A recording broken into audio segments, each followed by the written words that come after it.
Hello, Patricia here doing a tarot card reading for the week beginning, the first week in September. And we have a full moon on the 7th of September and a total lunar eclipse. So the energy should be pretty hot and magical. I'm going to use this deck. It's called the Horror Tarot, just for fun. Okay. And we'll see what the energies are like for this week in the build up to the full moon and lunar eclipse. So I'll just cut the deck and we'll see what cards come out. They're hard to read, these cards. They're lovely cards, but it's hard to read the writing on the end of them. I'll just show you now. Okay, so there you go. So I have to put on my glasses. I can't read the writing on the bottom of it. Okay, so what we have here is the, I still can't do it. Three of Wands. Okay, that's the shadow card. Three of Wands. Okay, and that's for the energy for the whole week. And then we have the Knight of Swords. Okay, it's all about frustrations and anger and energy that's building up, pent up frustration, I feel. And then this one is the Six of Swords. That's moving forward on an easier path, which is moving into calm waters. And then we have the Seven of Cups for the end of the week. Okay, so we take glasses off.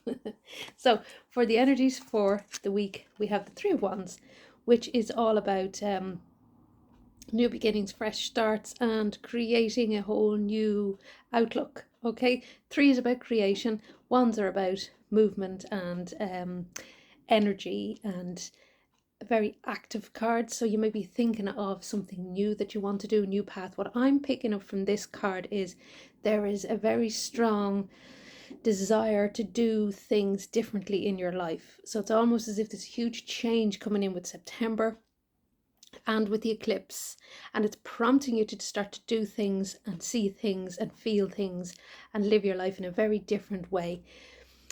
Maybe the way you've been doing things before has become sort of jaded, or it feels like you're in a rush, or it feels like you're doing the same old sort of Groundhog Day all the time. With this card, I feel it's prompting you to really dig deep and create something new in your life which has more enthusiasm about it, more energy, more sort of passion, more drive, more just get you going a little bit more. That ties in with this card at the beginning of the week, which is the Knight of Swords, because the Knight of Swords is very angry, sort of frustrated sort of card, that he's very he moves very quickly, and can get a bit pent up. So I feel there's a lot of frustration that needs to come up to the surface at the beginning of the week, which is great. Get it up, get it cleared, get it out. Realize what you're annoyed or angry about. Don't suppress it. Definitely don't suppress it. Don't repress it. Get it up, get it out, and realize when you do get angry that it's justified anger. Okay, it's not directed at anybody in particular, but it is about past injustices that I feel may be surfacing with this eclipse energy. So it's something that may have happened as far back as maybe 10 or 20 years ago that's coming up, and so it needs to be acknowledged, or it needs to be tapped into, it needs to be accessed. So I would say sit with it, write it down, release it, call an Archangel Michael, help you clear it rather than ignoring it, because that brings you into this card in the middle of the week, which means you can move into a smoother, calmer, clearer phase.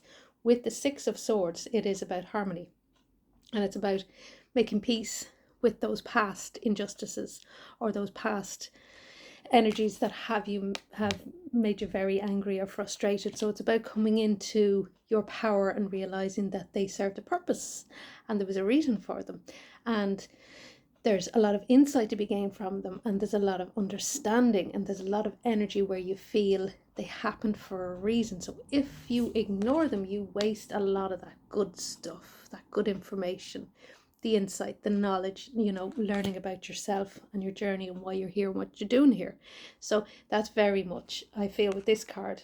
Dreams as well are very significant in the middle of the week. They are what your unconscious mind is processing, and it's releasing a lot of energy that no longer serves you. So it's bringing it up to the surface. So just pay attention to those dreams and what they're trying to tell you about your journey and who you are. It's all quite quite positive stuff, but I feel again with the eclipse energy, there's an intensity.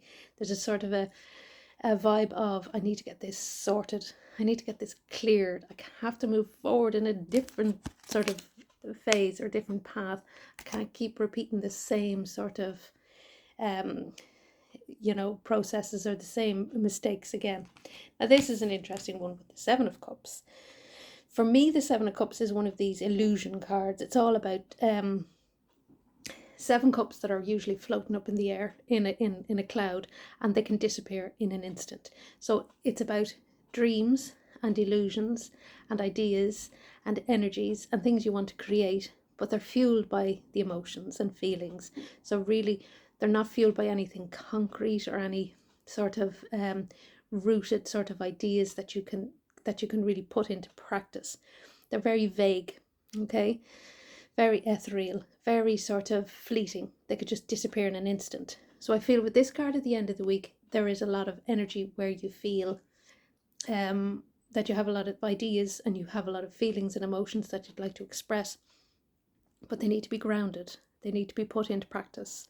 So if you can hark back to this card that's floating through the whole week, which is about creating something more real or more concrete for your future, something that's more active, something that sort of works in your favor, that fuels you and drives you, this card is not really going to help. So it doesn't help to be in a sort of a state of dreamy illusions.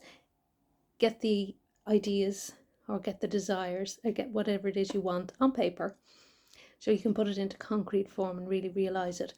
I also feel with this card towards the end of the week that with the eclipse there's a lot of that sort of elusive energy. You may need to watch out for people or a certain person who is sort of looking for sympathy, okay? So just watch that, and when they're looking for you to think about them and them only and sympathize with them, that may draw you away from your own sort of feelings and your own ideas. So you may have a tendency with this card to think about them before you think about yourself. So what this card is saying is don't do that. Think of yourself first, okay? Put yourself first.